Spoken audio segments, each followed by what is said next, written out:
I can't believe he had the audacity to say that to me. The arrogant husband said to his wife, "You'll have to accept my mistress living with us, sweetheart." What he didn't expect was that. Hey there, grab yourself a coffee and enjoy the story. Rebecca Morgan carefully adjusted the Christmas ornaments in the elegant living room, trying to make everything perfect. 15 years of marriage to Daniel had taught her that he valued perfection above all else. The two-story mansion in the affluent suburb was too spacious for just two people, but Daniel had always insisted they needed a house that reflected his status as one of the city's most successful corporate attorneys. At 42, Rebecca maintained her impeccable appearance. Shoulder-length brown hair, always well cut, subtle makeup that enhanced her green eyes, and a wardrobe that Daniel approved of. She had abandoned her promising career as a university literature professor when they married, yielding to his arguments that a successful lawyer's wife should devote herself entirely to the home and social events that promoted his career. "These social gatherings are investments, Becky," Daniel would say. "A good wife is an invaluable asset for a man like me." Rebecca glanced at the wall clock, almost 7 in the evening. Daniel was more than 2 hours late. In recent months, this had become common. Unanswered calls, vague excuses about extended meetings and demanding clients. The carefully prepared dinner was cooling in the kitchen. Sitting on the sofa, Rebecca flipped through some old photographs. She remembered meeting Daniel in college. He, an ambitious and charming law student. She, passionate about English literature and dreaming of teaching. They had been happy at first. When did things start to change? Perhaps when they moved into this huge house 5 years ago, and Daniel began working more and more. The phone rang, interrupting her thoughts. "Hello?" Rebecca answered. "Rebecca, darling, how are you?" It was Melissa, her best friend since college, and the only person who truly knew the cracks in Rebecca's seemingly perfect marriage. "I'm fine, Mel. Just waiting for Daniel to get home from work." "Working late again?" Melissa's voice carried a suspicion that Rebecca tried to ignore. "You know how it is for lawyers at the end of the year," Rebecca replied, but without conviction. "Becky, we need to talk. I have something to tell you, and I don't know how to do this." Melissa's tone made Rebecca feel a knot in her stomach. "What is it, Mel?" "It's not something to discuss over the phone. Can we meet tomorrow for coffee?" "Sure. The usual place at 10? "Perfect. And Becky, try not to worry until then, okay?" But those words had exactly the opposite effect. After hanging up, Rebecca grew even more restless. The sound of the garage door finally announced Daniel's arrival. He entered, loosening his expensive tie. Tall, with gray hair at the temples that gave him a distinguished look at 47, Daniel projected authority and success. "Still up?" he asked, placing his leather briefcase on the sideboard. "I made dinner. It's in the kitchen. I can heat it up," Rebecca offered. "I already ate at the office with some clients," he replied distractedly, pouring himself a whiskey. She noticed a faint aroma of women's perfume as he passed by. "Daniel," Melissa called. "She wants to meet with me tomorrow." He mumbled without interest. "I have to travel to Boston tomorrow. I'll be back on Friday." "Another trip? That's the 3rd one this month." Daniel stared at her coldly. "What are you implying, Rebecca?" "I'm working to maintain all this." He gestured around. "To maintain your comfortable lifestyle." Rebecca sighed. "I'm not implying anything. I just miss you. I'm tired. I'll sleep in the guest room so I don't wake you when I leave before dawn." As she watched Daniel climb the stairs, Rebecca felt the weight of loneliness in her marriage. What did Melissa want to tell her? Why did she have that feeling that her life was about to crumble? The coffee shop downtown was busy the next morning. Rebecca chose a table in the corner, where she and Melissa could talk privately. Her fingers drummed nervously on the coffee cup as she waited. The meeting with Melissa had made her anxious all night, robbing her of sleep. Melissa arrived punctually, as always, With her short blonde hair and casual clothes, she was the opposite of the always formal style Rebecca had adopted to please Daniel.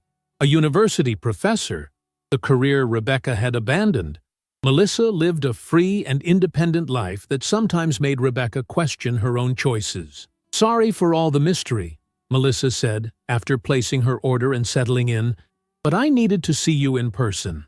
"You're scaring me, Mel," Rebecca replied, trying to smile. "What could be so serious?" Melissa took a deep breath and held Rebecca's hands across the table. "I was at the Valley Park Shopping Center yesterday, the one near the highway exit." Rebecca nodded.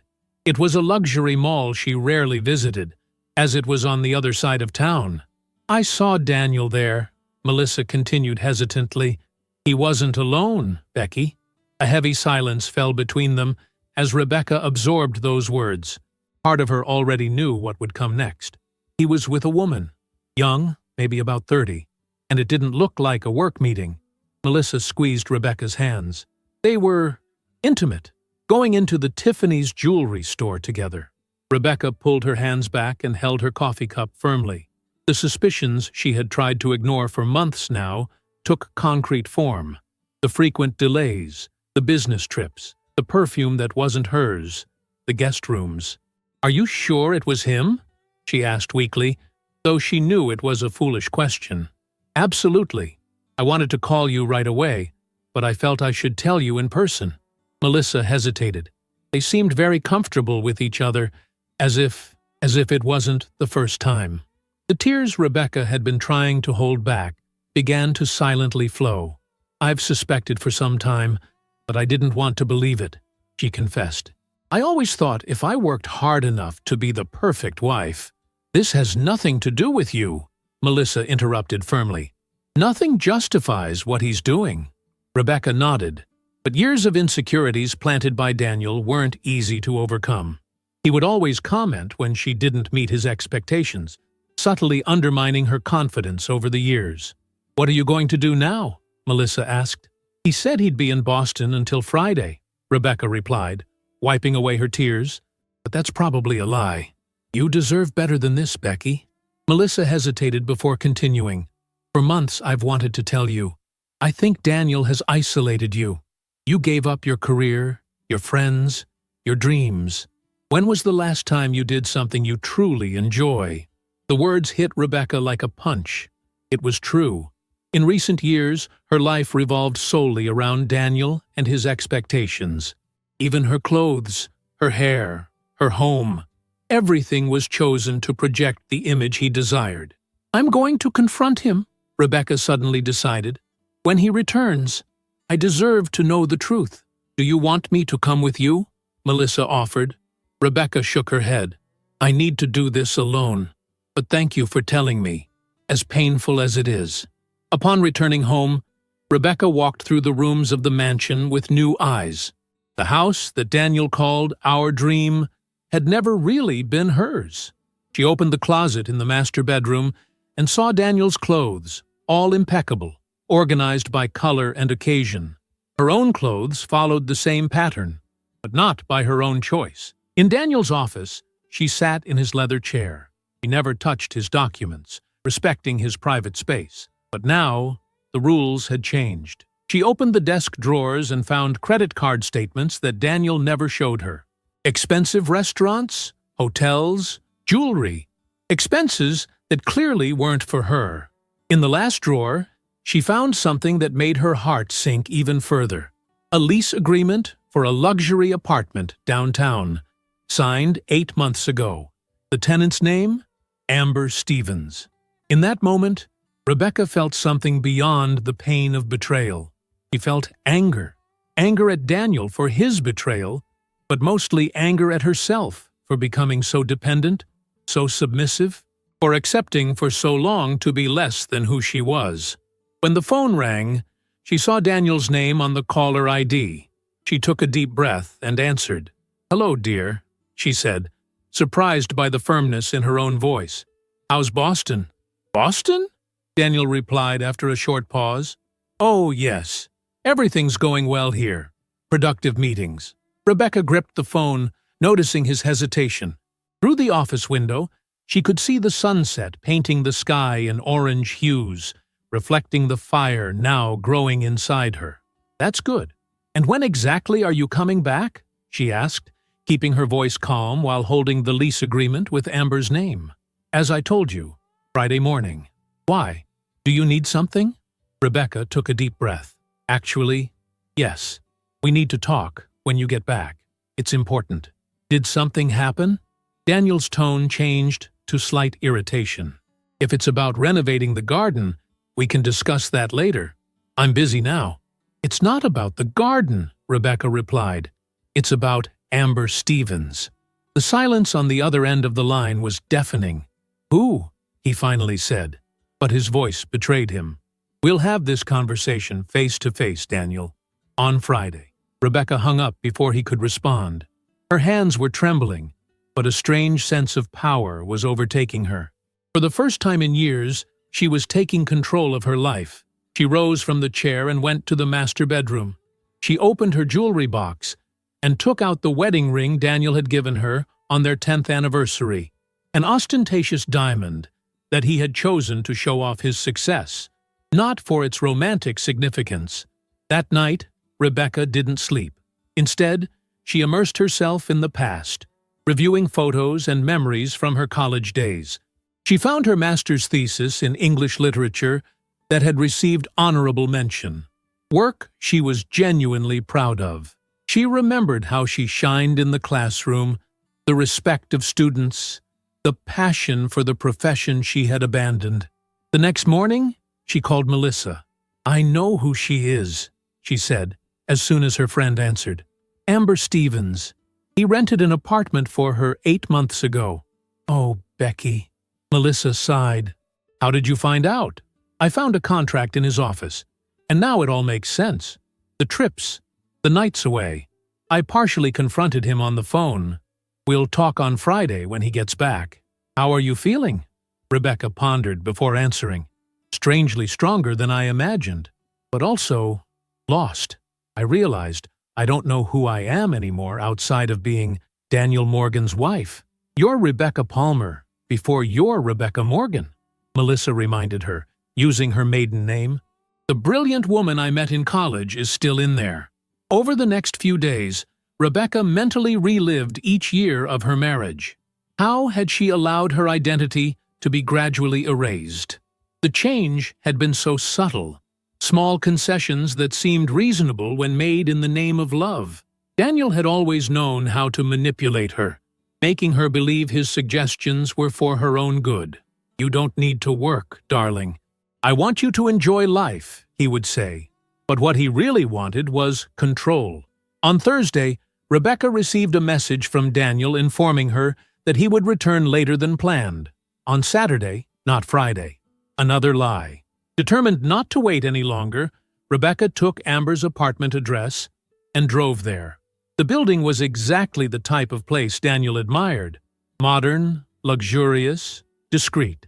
At the reception, she said she was Amber's sister and had forgotten the apartment number. The doorman, unsuspecting, promptly informed her, "Apartment 1402, ma'am." In the elevator, Rebecca questioned what she really intended to do. Confront the mistress? See with her own eyes? Part of her still desperately hoped there was an explanation, that it was all a terrible misunderstanding. When she reached the 14th floor, she walked down the silent corridor until she stopped in front of door 1402. She raised her hand to knock, but hesitated upon hearing voices inside. A female laugh, and then, unmistakably, Daniel's voice. "Boston is very cold this time of year," she heard him say sarcastically, followed by more laughter. Rebecca didn't knock. Instead, she slowly backed away. Now she had all the confirmation she needed. In fact, she already had it before coming here. This moment wasn't about Daniel or Amber. It was about her finally facing the truth she had tried to ignore for so long. In the elevator back to the ground floor, her phone vibrated. It was a message from Daniel. "I miss you. I'll be home soon." The irony of the message caused silent tears to stream down Rebecca's face, but they were no longer tears of sadness or despair. They were tears of resolution. As she left the building into the evening light, she decided that when Daniel returned home on Saturday, he would find a very different woman than the one he had left. Saturday dawned with a relentless clarity that seemed to expose every shadow in the Morgan home. Rebecca had spent the last 2 days in a state of strange calm, organizing her thoughts and preparing for the inevitable confrontation. She meticulously arranged the living room, not to impress Daniel, as she would have done before, but to feel firm on familiar territory. At 9 in the morning, she heard the sound of Daniel's car entering the garage. She sat upright on the sofa, hands firmly crossed in her lap. She wore a simple navy blue pants and blouse ensemble, her own clothes, not chosen by him. Daniel entered carrying his travel bag, looking surprised to find her there. "Good morning. I didn't expect to see you up so early on a Saturday." "We have a pending conversation," Rebecca replied in a firm voice. Daniel sighed, placing his bag on the floor. "If this is about what you mentioned on the phone, I think there's been a misunderstanding." "There was no misunderstanding, Daniel." Rebecca kept her gaze fixed on his. "I was at Amber Stevens's apartment yesterday." His face hardened. The mask of the dedicated husband instantly disappeared. "You followed me? Invaded my privacy? Funny you should talk about privacy when you've been betraying our trust for at least 8 months." Rebecca shook her head slightly. "Let's not change the focus of the conversation. I want to know how long this has been going on and what you intend to do about it." Daniel slumped into an armchair, suddenly looking tired. He ran his hand through his graying hair, and for the first time, Rebecca noticed how much older he looked. "Amber is a work colleague," he began. "Spare me the lies, Daniel. I saw the lease agreement, I saw the expenses for jewelry and restaurants, and I heard you two together in the apartment." A heavy silence fell over them. Daniel looked at her with an expression Rebecca had never seen before, a mixture of irritation and something that seemed like relief at no longer having to pretend. "Okay, we've been together for almost a year," he finally admitted. "She understands me, Rebecca, understands the pressure of my work, my ambitions. She's 30, also a corporate attorney, building her career. We have a lot in common." Each word was like a knife, but Rebecca remained firm. "And what do you intend to do now?" Daniel's answer caught her completely off guard. "I want her to come live here, with us." Rebecca blinked, uncertain if she had heard correctly. "What?" "I don't want to separate from you, Rebecca. We have a history together, an established life, and I don't want to give up Amber." Daniel leaned forward, as if explaining a simple concept to a child. "Many modern couples have arrangements like this. You'll have your space, she'll have hers. This house is big enough." The audacity of the proposal left Rebecca momentarily speechless. The pain of betrayal was one thing, but this deliberate humiliation was unbearable. "Have you completely lost your mind?" she finally managed to say, her voice trembling with indignation. "You think I'm going to accept sharing my husband and my home with your mistress?" Daniel shrugged. "I thought you'd like the idea. After all, you've always been so concerned with keeping up appearances. This way, we wouldn't have to face the scandal of a divorce." "You'll have to accept my mistress living with us," the arrogant husband declared to his wife. "Think of it as a practical solution. You maintain your lifestyle, your social position. What else would you do, Rebecca? Go back to teaching? Start over at 42? Rebecca stood up, shaking with anger. "You really think I couldn't survive without you? That I'm that weak and dependent?" "Let's be realistic," Daniel replied with a condescending smile. "You haven't worked in 15 years. You have no income of your own, no separate savings. This house is in my name, as are the cars and investments. What exactly do you have beyond what I've given you?" Those cruel words hit Rebecca like a physical blow. The worst part was that there was truth in them. Daniel had always insisted on maintaining complete financial control, claiming he understood these things better. "I'd rather live under a bridge than accept this humiliating proposal," Rebecca responded, her voice low but filled with fury. "I want a divorce." Daniel laughed, a cold sound Rebecca had never heard before. "Then you'll have your divorce, but don't expect much from it. The prenuptial agreement you signed significantly limits what you can receive." Rebecca felt as if she were seeing Daniel for the first time. Not the man she had fallen in love with, but a calculating and cruel stranger. "Know that I have the best divorce attorney in the city," he continued, standing up. "And in case you haven't noticed, I myself am a rather competent lawyer. I suggest you think carefully before making absurd demands." As he climbed the stairs with his bag, Rebecca remained motionless in the living room, confronting the devastating reality of her situation. She was not only facing the end of her marriage, but also the prospect of a legal battle against a man who knew every trick in the system, a man who clearly wouldn't hesitate to leave her with nothing. The rest of that day passed like a slow-motion nightmare. Daniel left again, coldly announcing he would spend the night at Amber's apartment. "To give you space to think more about my proposal," he said, with a smile that didn't reach his eyes. Alone in the huge, silent house, Rebecca sat in the backyard, watching the sunset. The roses she herself had planted and cared for over the years seemed to belong to another life now, a life that was crumbling before her eyes. The phone rang repeatedly, Melissa trying to make contact, but Rebecca wasn't ready to talk.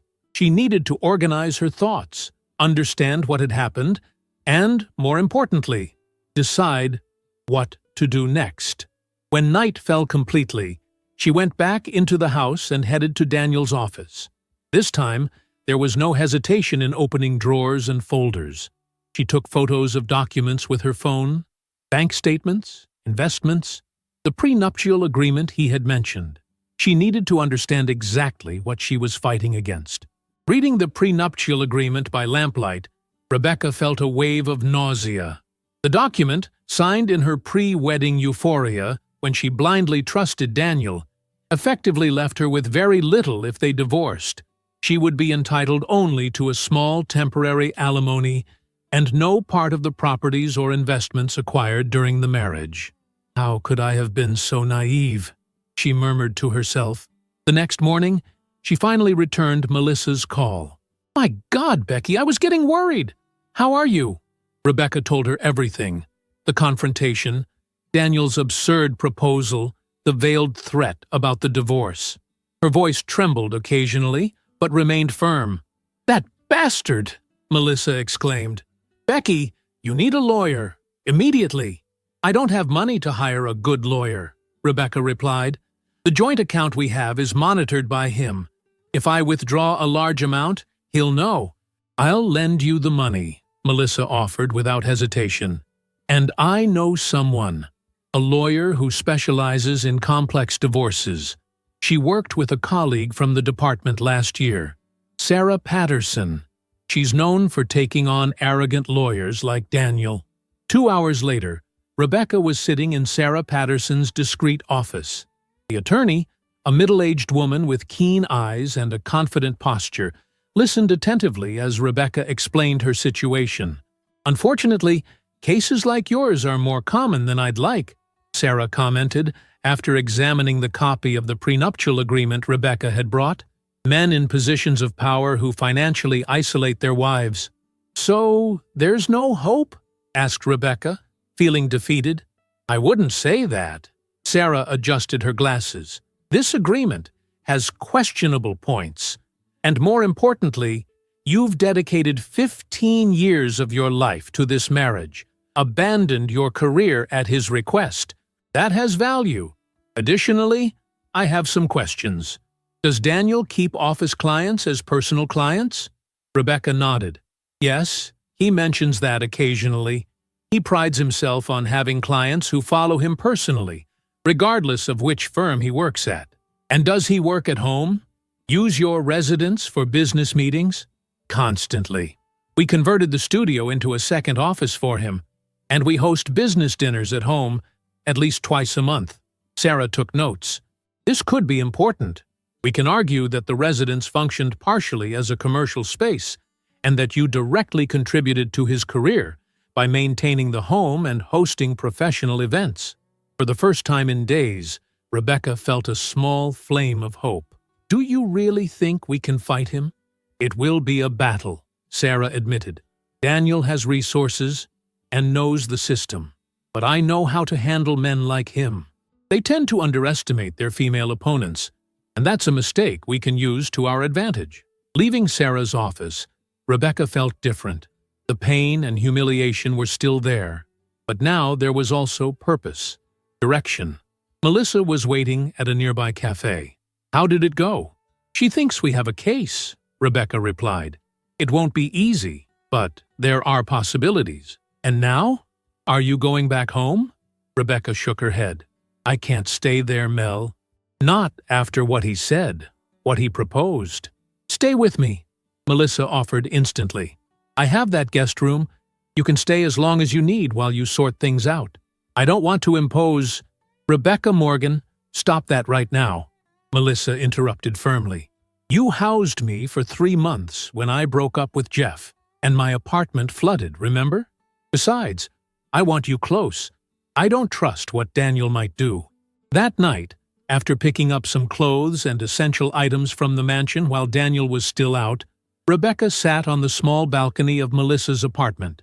With a cup of tea in her hands, she contemplated the night sky. "You know what's most frightening?" she said to Melissa, who had joined her. "It's not losing the money or the house.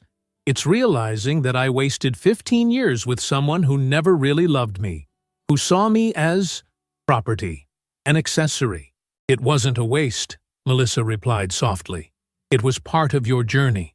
And now, a new chapter begins." That night, lying in the guest room bed, Rebecca made a decision. She wouldn't just fight for what was financially due to her. She would fight to rediscover who she was, beyond being Daniel Morgan's wife. And above all, she would never again allow anyone to make her feel small. The following week passed in a whirlwind of activity. Daniel bombarded Rebecca with messages oscillating between veiled threats and attempts at persuasion. "You're being irrational," said one. "Think about everything you'll lose," warned another. Rebecca, following Sarah's advice, didn't respond to any of them. "Every message from him can be used in the proceedings," Sarah explained during their second meeting. "Let him talk. The more, the better for us." Sarah had developed a meticulous strategy. The first step was to ensure Rebecca had access to sufficient financial resources to sustain herself during the process. "The law requires him to pay for your subsistence and legal expenses during the divorce," Sarah explained, "especially considering the income disparity between you. We'll file for temporary alimony immediately."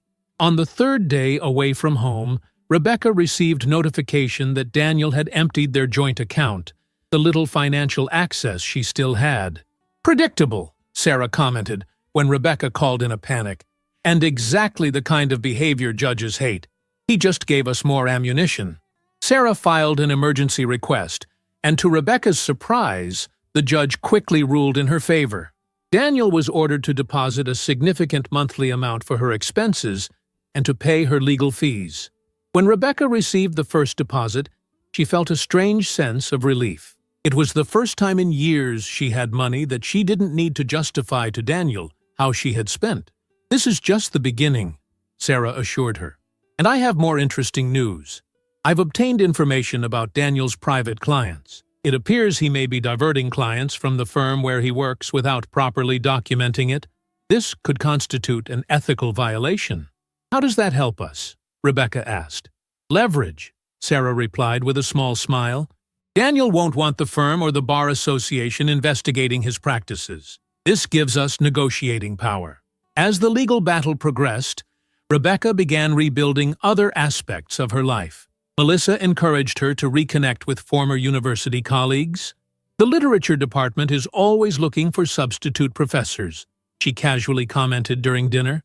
"Director Ann Thompson is still there and always liked you." "Mel, I've been out of academia for 15 years. Nobody will want me. You continued reading and studying on your own all this time." And you have a master's degree with distinction from a respected university. At least, talk to Anne." Reluctantly, Rebecca agreed to call her former mentor. To her surprise, Anne remembered her vividly. "Rebecca Palmer, how wonderful to hear your voice. I always regretted that you left the doctoral program." The conversation flowed easily, and before she knew it, Rebecca was invited for an interview. 2 days later, they offered her a temporary assistant professor position for the semester starting in 3 weeks. "It's not a permanent position," Anne explained, "but if all goes well, it could lead to something more stable, and it would give you time to consider resuming your doctorate." The salary was modest, but it represented something much more valuable: independence, purpose, reconnection with a passion that had been stifled for years. That night, Rebecca received another message from Daniel. "I heard you're teaching now. Pathetic. You won't be able to support yourself with that. I'm still willing to consider a reasonable settlement if you stop this divorce madness." For the first time, his words didn't affect her. Instead of fear or pain, she felt only pity. Pity for a man unable to understand that some things were worth more than money. The next morning, after her first class, Rebecca was surprised to find a small group of students waiting to ask questions. She felt nervous initially, but soon realized she could answer with confidence. The knowledge and passion for the subject were still there, just dormant. "Professor Morgan, your analysis of Jane Austen was fascinating," commented a student, "especially the part about economic and social power structures." "Actually," Rebecca replied with a smile, "it's Professor Palmer now." That simple statement, reclaiming her maiden name, was a deeply symbolic moment. As she left the classroom, Rebecca felt something she hadn't experienced in a long time: genuine pride in herself. On her way to Melissa's apartment, she received a call from Sarah. "I have important news," said the attorney. "Amber Stevens is asking for an increase in her allowance and threatening Daniel with some kind of revelation if he doesn't meet her demands. My source at his office says they had a heated argument yesterday." "How does that affect us?" Rebecca asked. "Trouble in paradise means Daniel is more vulnerable, and a vulnerable man makes mistakes." Sarah paused. "We have another hearing next week. We'll be ready." Arriving at the apartment, Rebecca found a bouquet of flowers at the door, not from Daniel, but from her new colleagues in the literature department, with a welcome card. "Looks like someone impressed the department," Melissa commented upon seeing the flowers. "It's strange," Rebecca admitted, touching the delicate petals. "For years, I thought I had nothing to offer beyond being Daniel's wife. How could I forget who I was?" "You didn't forget," Melissa replied gently. "You just got lost for a while, but you're finding your way back." That night, looking around the small apartment where she was now temporarily living, Rebecca realized that, although she was still in the midst of the storm, she had found something precious she thought she had lost forever: hope. The divorce proceedings advanced slowly, with both sides preparing their strategies. Despite the difficulties, Rebecca found comfort in her new routine. Teaching again energized her in a way she had forgotten was possible. Each morning brought a sense of purpose she hadn't felt in a long time. On a rainy Thursday afternoon, after her last class of the day, Rebecca was organizing her notes when she noticed a man standing in the doorway. "Professor Palmer?" he called politely. Rebecca looked up and saw a man of about 45, with brown hair slightly graying at the temples and attentive eyes. He wore a well-tailored suit, but not ostentatious, the kind of discreet elegance that Daniel had always despised for not being impressive enough. "Yes, that's me," she replied, cautious. "Can I help you?"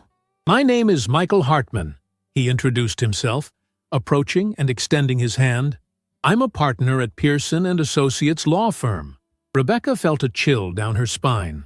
That name was familiar for a terrible reason. Pearson & Associates was the firm where Daniel worked. "If you're here on behalf of my husband, you should speak with my attorney," she said firmly, taking a step back. Michael shook his head. "I'm not here representing Daniel," he quickly clarified. "In fact, it's the opposite. We need to talk about something important, and I'd prefer it to be in private." After a moment of hesitation, Rebecca decided to hear what he had to say, but suggested the campus cafe, a public place where she would feel safer. Michael readily agreed. Once seated at a discreet table, with steaming cups of coffee in front of them, Michael got straight to the point. "Our firm is conducting an internal investigation into improper conduct," he explained, "specifically about client diversion and possible double billing. Daniel Morgan is the primary focus of this investigation." Rebecca observed him carefully, trying to determine if this was some kind of elaborate trap. "Why are you telling me this? And how did you know where to find me?" As for the second question, it wasn't difficult. "You're listed in the faculty directory." Michael took a sip of coffee. "As for the first, I'm here because we need your help. Daniel kept documents at home, correct? Possibly met with clients there?" "Yes, frequently," Rebecca confirmed. "We converted one of the rooms into an office for him." Michael nodded. "We suspect he has diverted important clients for private consultation, using firm resources and charging fees that should be shared with the firm. If you have any information that could corroborate this—" "Why would I help your firm?" Rebecca interrupted. "What do I gain from this?" Michael smiled slightly. "A fair question. There are two reasons. First, if we prove misconduct, Daniel will face serious professional problems. This could significantly affect his financial position and, consequently, your divorce." He paused. "Second, we're willing to compensate relevant information." Rebecca's heart raced. This could completely change the balance of power in the legal battle she was facing. "I need to consult my attorney before anything," she replied cautiously. "Understandable." Michael slid a card across the table. "My direct contact is there. Please, consider it seriously. This investigation will proceed regardless, but your cooperation could significantly accelerate things." That same evening, Rebecca, Melissa, and Sarah met at the apartment to discuss this new development. "It seems legitimate," Sarah concluded, after hearing everything and verifying Michael's credentials online. "The question is, how involved were you in his home business?" "I organized the dinners, received the clients, but never participated in the actual meetings," Rebecca explained. "However—" "What?" Sarah encouraged. "I scanned many documents for him over the years. I kept his filing system organized until he hired an assistant last year." Rebecca hesitated. "And sometimes I overheard conversations. Daniel could be indiscreet when he thought he was just among friends." Sarah exchanged glances with Melissa. "This could be very valuable." 2 days later, Rebecca met with Michael again, this time with Sarah present. After an hour detailing what she knew, it was clear that her information was exactly what Pearson and Associates was looking for. The following week, Rebecca's life was finally finding a positive rhythm when she received an unexpected call. "Rebecca? It's Amber." The shock of hearing Daniel's mistress's voice almost made Rebecca hang up, but something stopped her. "How did you get my number?" she asked coldly. "From Daniel's phone," Amber replied. "Look, I know you hate me and you have every right, but we need to talk. We have absolutely nothing to talk about. I have information about how Daniel is hiding assets from the divorce proceedings," Amber insisted. "He opened offshore accounts. He's transferring money. A lot of money." Rebecca felt a knot in her stomach. "Why are you telling me this? I thought you two were together." Amber's bitter laugh surprised Rebecca. "We were, until I found out about Jennifer." "Jennifer?" "The other girl. Assistant at his office.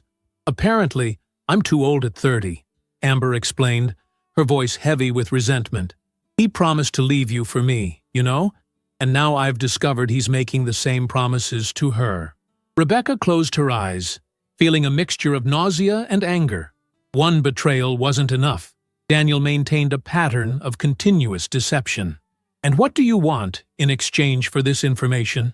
Rebecca asked, suspicious. "Nothing. I already got what I wanted from him.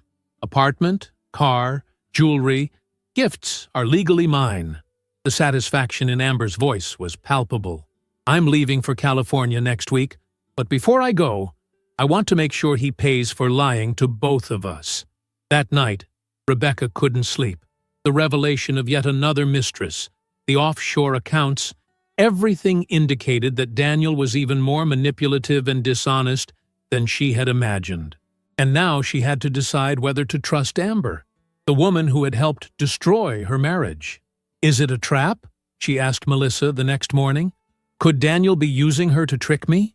Or maybe she's really angry about being replaced," Melissa pondered. Betrayed people often want revenge. After consulting with Sarah, Rebecca agreed to meet Amber at a neutral restaurant. The woman she had imagined so many times was different than she expected. Younger than her sophisticated clothes suggested, with an air of toughness that spoke of someone accustomed to fighting for what she wanted.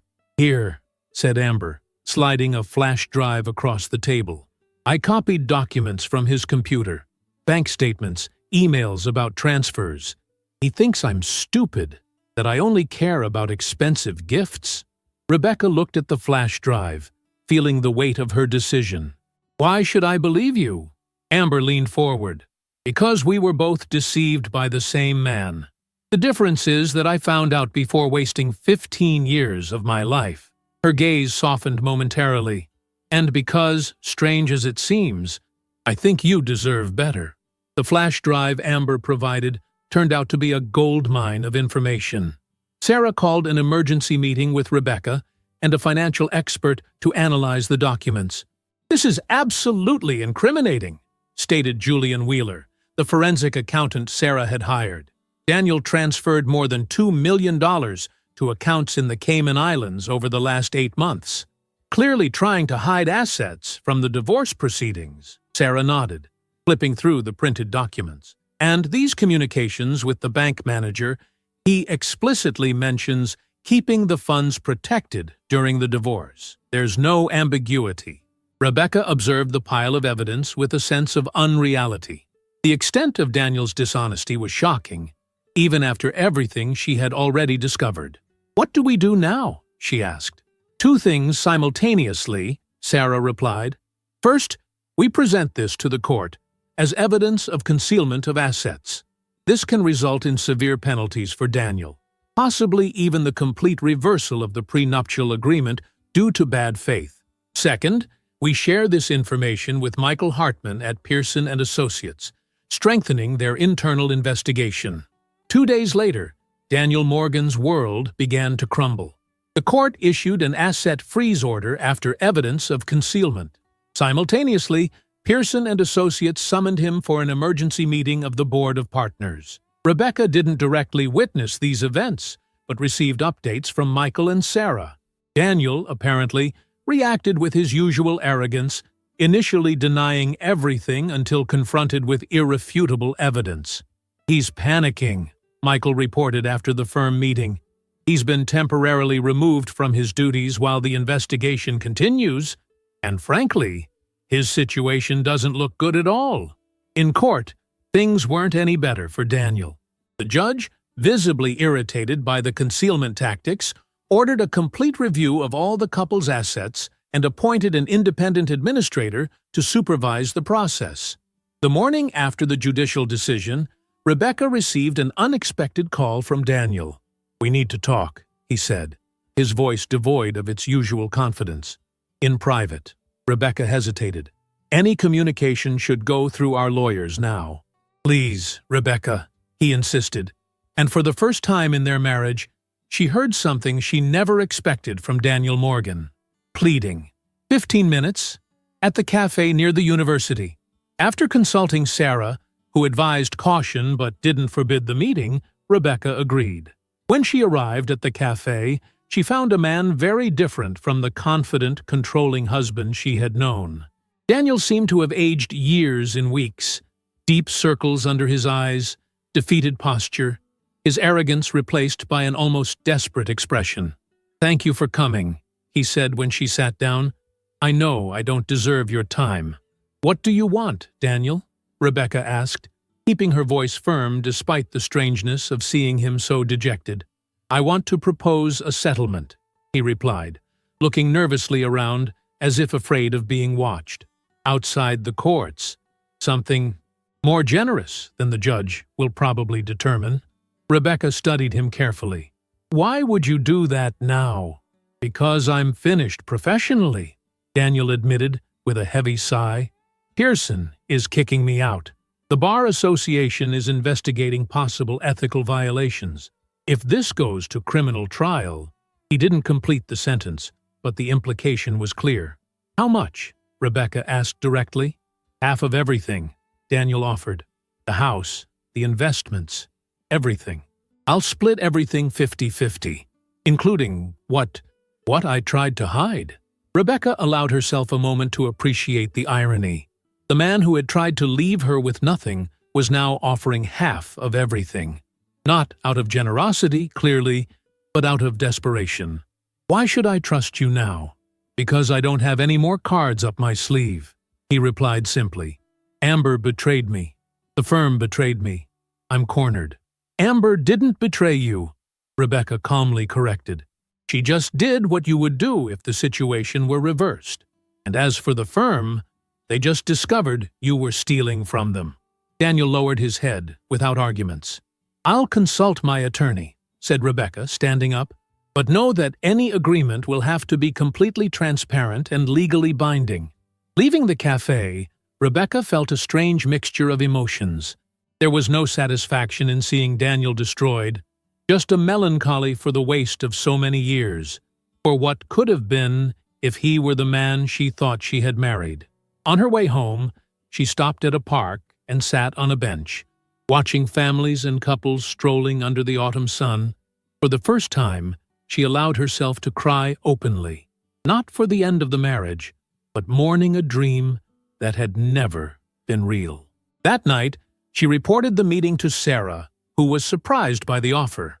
He must be really desperate, the attorney commented. Half the assets would be more than we'd probably get even with all the evidence. And you think I should accept? Rebecca asked. Sarah considered carefully. From a strictly financial standpoint, it's a good offer. It avoids months or years of legal battles. But the final decision is yours. What do you feel you need to move forward? Rebecca reflected on the question for several days, weighing not only the financial aspects, but also the emotional cost of remaining tied to Daniel through a prolonged process. Her answer came during a conversation with a colleague from the literature department, Professor James Harrington, a gentleman in his 50s who had been extraordinarily welcoming since her return to the university. Revenge seems sweet when we're hurt, he observed, when Rebecca, without revealing details, mentioned being at a crossroads between accepting a settlement or fighting for more. But it tends to be a slow poison for those who seek it. Sometimes, true power lies in moving forward. Those words resonated deeply. The next morning, Rebecca communicated her decision to Sarah. She would accept the settlement, with clear conditions and solid legal guarantees. She wanted to turn the page. The true victory wouldn't be extracting every last penny from Daniel, but rebuilding her life on her own terms. 3 weeks later, after intense negotiations between the attorneys, the agreement was finalized. Rebecca would receive the house, which she decided to sell, half of all investments and financial assets, and an additional amount as compensation for the years dedicated to Daniel's career. The total value was substantial, more than enough to ensure her financial stability and allow her to complete her doctorate, if she wished. When they signed the final documents in the presence of the attorneys, it was the first time Rebecca had seen Daniel since their meeting at the cafe. He looked even more defeated, avoiding her gaze. I hope this brings some peace to both of us, Rebecca said politely after the signing. Daniel finally looked into her eyes. I'm sorry, he murmured, words she never expected to hear from him. For everything. Rebecca nodded, without offering explicit forgiveness, but feeling the weight of resentment beginning to dissipate. Not for him, but for herself. Leaving the office, she breathed deeply in the fresh afternoon air. A painful chapter was coming to an end, but other, promising ones were just beginning. The following months brought a series of positive changes to Rebecca's life. With the resources from the divorce settlement, she decided to sell the mansion that had never truly felt like her home. The process of emptying the house was therapeutic, deciding what to keep, what to donate, what to simply leave behind. "It's strange," she commented to Melissa as they organized boxes in the spacious living room. "I lived here for years, but there are so few things that really mean something to me." "Yun, because this house was Daniel's dream, not yours," Melissa replied, helping to pack some books Rebecca had decided to keep. Mainly literature works she had secretly collected over the years, hiding them on the guest room bookshelf. With the money from the sale, Rebecca bought an elegant two-bedroom apartment near the university. It was much smaller than the mansion, but every inch reflected her own choices and her newly discovered sense of style. Walls in soft shades of blue, shelves filled with books, comfortable furniture chosen for practicality rather than appearance. Everything breathed authenticity. Professionally, things were also progressing. At the end of the semester as a temporary professor, the department offered her a permanent position as an assistant professor. "Your students love your classes," explained Ann Thompson, now department head. "And your perspective on 19th century women's literature is truly refreshing. Besides," she added with a smile, "it would be wonderful if you considered resuming your doctorate with us." Rebecca accepted the offer enthusiastically. Teaching had rekindled her passion for literature in a way she hadn't expected. Seeing students get excited about Jane Austen or the Bronte sisters, debating interpretations of classic texts, all of this brought a deep satisfaction that the role of successful lawyer's wife had never provided. Meanwhile, news about Daniel occasionally reached her. His legal career was effectively over in Boston. The Bar Association's investigation had resulted in a temporary suspension of his license, and no respectable firm would accept him with such a background. According to rumors, he had moved to Tampa, Florida, to start over at a smaller firm, far from the prestige he so valued. As for Amber, Rebecca learned through mutual contacts that she had indeed moved to California, apparently using Daniel's gifts to open a small boutique in San Diego. Jennifer, the other mistress, had completely disappeared from the radar. On a Sunday afternoon, 6 months after the divorce was finalized, Rebecca was enjoying tea on the balcony of her new apartment when she received an unexpected text message. "I'm in town for a few days. Can we have coffee? No agenda. Just to see how you're doing. Daniel." Rebecca contemplated the phone for long minutes. She no longer felt anger or acute resentment, just an emotional distance that seemed appropriate. After careful consideration, she replied, "Sorry, my schedule is very busy this week with the end of the semester. I wish you all the best." That simple refusal, polite but firm, represented a milestone in her recovery journey. There was no longer any need for confrontation or settling scores. Daniel simply no longer occupied a significant place in her life. In the following weeks, Rebecca began to notice a subtle change in her interaction with James Harrington, the older professor who had helped her readjust to the academic environment. What had begun as a professional friendship was evolving into something warmer. Small gestures, a coffee left on her desk before the first class, long conversations about literature that extended well beyond working hours, the way his eyes lit up when she entered the faculty lounge. "I think James is interested in you," Melissa commented after they had dinner together, and met James, who briefly joined them for coffee. "You think?" Rebecca felt a slight blush on her cheeks. "He's just kind to everyone." "Not the way he is with you," Melissa insisted with a smile. "And to be honest, I've never seen your eyes shine like that when talking about someone." It was true that Rebecca felt extraordinarily comfortable in James's presence. At 55, he had a calmness and gentleness that contrasted strongly with Daniel's ambitious intensity. Widowed for 5 years, James spoke openly about his late wife and the loving relationship they had, without excessive melancholy, just with respectful longing. "She taught me that true love is giving freedom, not restricting," he commented once during lunch. "I think that's why I never tried to stop her from accepting that job in Paris, even knowing it would be difficult for us." Words that resonated deeply with Rebecca, reminding her of how Daniel had always used love as a justification to control her. At a departmental workshop a few weeks later, Rebecca and James were assigned to work together on an interdisciplinary course project. After a productive afternoon developing the curriculum, James hesitated as they said goodbye. "Rebecca, I know this may seem inappropriate, considering we're colleagues and you've recently gone through a complicated divorce, but—" He paused, clearly nervous. "Would you like to have dinner with me tomorrow? Not as colleagues, but as a date." James's direct honesty, his vulnerability in making the invitation, touched Rebecca deeply. There were no power games or manipulation in his words. "I'd love to," she replied sincerely. The dinner was wonderful, a fluid conversation about books, music, life experiences. James was an excellent listener, genuinely interested in her opinions and feelings.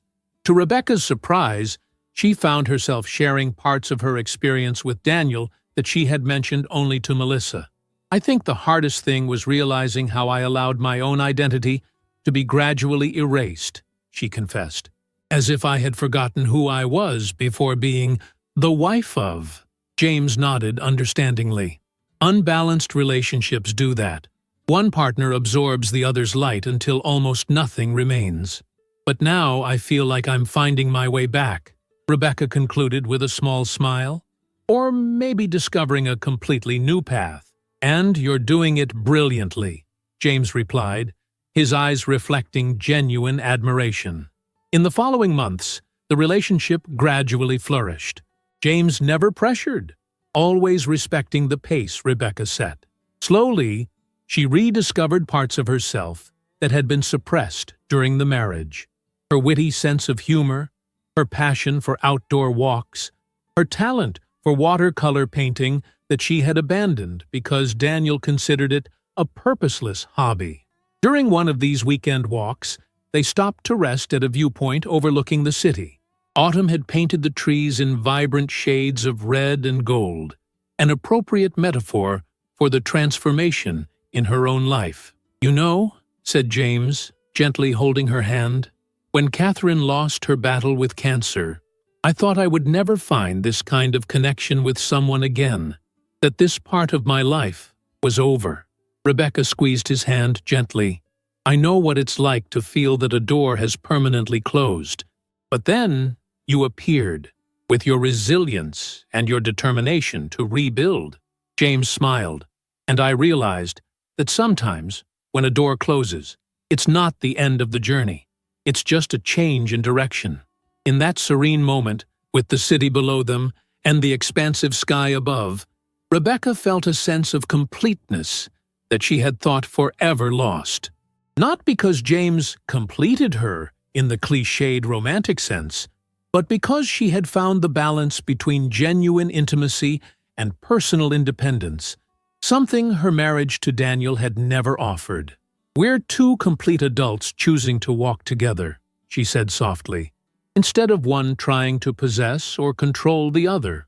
"Exactly," James replied, "and that's how it should be."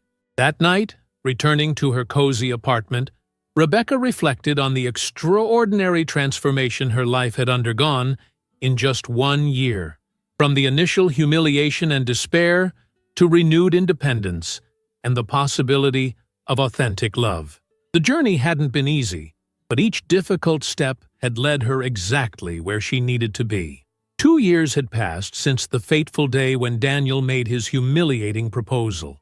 It was a sunny spring morning, and Rebecca was adjusting her graduation cap in the bedroom mirror. At 44, she had finally completed her doctorate in English literature.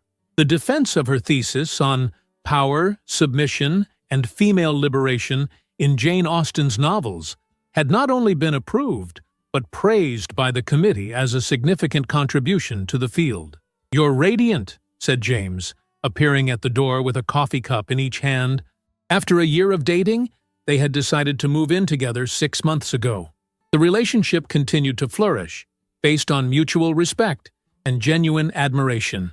I'm nervous, Rebecca confessed, accepting the coffee. Speaking to all those students and families, and you'll be brilliant, as always. James smiled. The woman who challenged Daniel Morgan and rebuilt her life from scratch won't be intimidated by a graduation speech. Rebecca laughed, recognizing the truth in his words.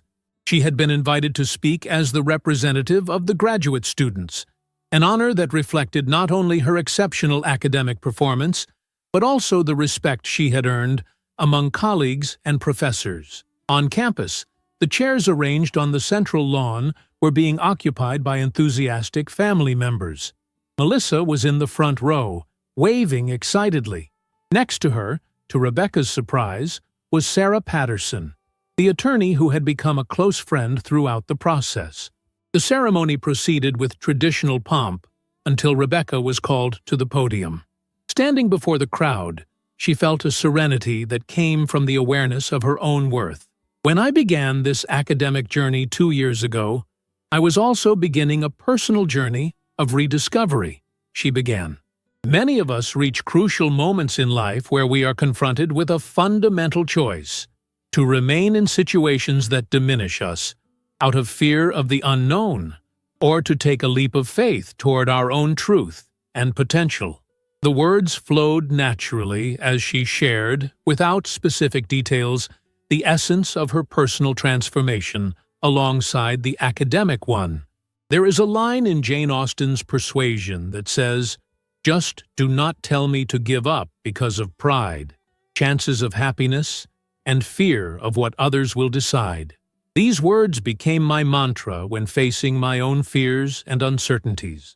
Looking at the sea of attentive faces, Rebecca concluded, "The education we received here goes far beyond books and theories. We learned to question, to challenge assumptions, to find our own voice. And perhaps this is the most valuable lesson of all, that it is never too late to rewrite our own story." The enthusiastic applause that followed warmed her heart. As she returned to her seat, she glimpsed a familiar face at the back of the audience, Daniel. The initial shock quickly gave way to a curious tranquility. He looked different, thinner, with more gray hair, wearing a suit that, although expensive, didn't have the same air of ostentation as before.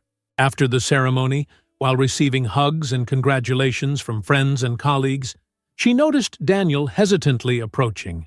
"Congratulations, Rebecca," he said, maintaining a respectful distance. It was a powerful speech. "Thank you," she replied with neutral politeness. "I didn't expect to see you here." "I'm in Boston for some meetings," Daniel explained. "I saw the announcement of the ceremony in the newspaper and—" He hesitated. "I wanted to see how you were doing." Rebecca observed him with interest. There was a genuine vulnerability in his eyes that she had never seen during their marriage. "I'm doing very well, as you can see," she replied sincerely. "Yes, you are." Daniel nodded. "You look happy, fulfilled." "I am." An uncomfortable silence followed, until Daniel spoke again. "I lost everything, you know. The Florida firm didn't work out. The tarnished reputation followed me. Amber took half of what I had left. And Jennifer," he shook his head. "Let's just say she found someone more promising when she learned I didn't have as much to offer anymore." Rebecca felt no satisfaction at his misfortune, only a distant compassion. "I'm sorry for your difficulties, Daniel." "Don't be." He gave a sad smile. "In a way, I needed to lose everything to see how empty it all was. How empty I was." At that moment, James approached, gently placing his arm around Rebecca's waist. "Is everything okay here?" "Everything's great," Rebecca assured him. "James, this is Daniel. Daniel, this is James Harrington, my partner." The two men exchanged a brief greeting. The contrast between them could not have been more evident. Daniel, still attractive, but with the shine of excessive confidence dimmed. James, with his calm and secure presence that didn't need to impose itself. "You two look very good together," Daniel commented, and to Rebecca's surprise, he seemed sincere. He hesitated again. "I really messed everything up, didn't I?"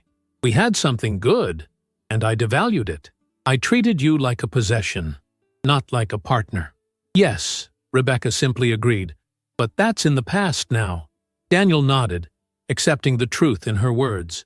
"Well, I don't want to interrupt your celebration. Just take care of her," he said to James. "She deserves someone who recognizes her worth." "That I know," James replied with a slight smile. "And she doesn't need anyone to take care of her. She's perfectly capable of taking care of herself." The comment drew a genuine smile from Rebecca. It was exactly this understanding that made her relationship with James work, the recognition of her independence, not as a threat, but as a fundamental part of who she was. Daniel nodded slightly and walked away. Rebecca watched him leave, feeling finally free of the last vestige of resentment that might have remained. The celebration continued with dinner at Rebecca's favorite restaurant, surrounded by true friends. Melissa was radiant by her side. Sarah shared stories of other inspiring cases. Department colleagues enthusiastically discussed future plans. It was a community that Rebecca had built on her own merit, not as an appendage to someone else's life. Later that night, walking hand in hand with James under the starry sky, Rebecca reflected on the extraordinary turnaround in her life. "You know what's most surprising?" she commented. "When Daniel made that absurd proposal to me, I thought it was the end of the world, that I would never recover from that humiliation. And look at you now," James replied. "Dr. Palmer, respected professor, published author." Rebecca smiled, thinking about the book based on her thesis that would be released next month. "I think, ironically, I should thank him. If Daniel hadn't been so arrogant, maybe I would never have found the courage to start over." "Sometimes we need a push to get us out of situations that no longer serve us," James agreed, "even if it's a painful push." Arriving home, Rebecca paused a moment on the porch to admire the full moon. She remembered all the nights she had spent alone in the Morgan mansion, feeling small and inadequate. What a contrast to the woman she had become, confident, fulfilled, loved not for her usefulness to someone, but for her essence.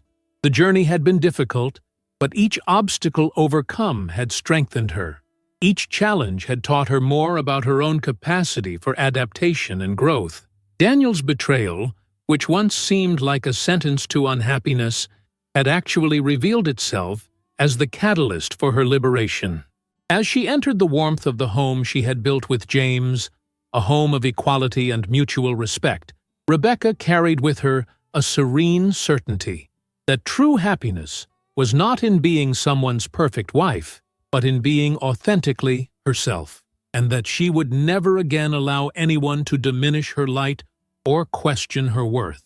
The humiliating proposal Daniel had made 2 years ago wasn't the end of her story, but the beginning of a new and much more satisfying one.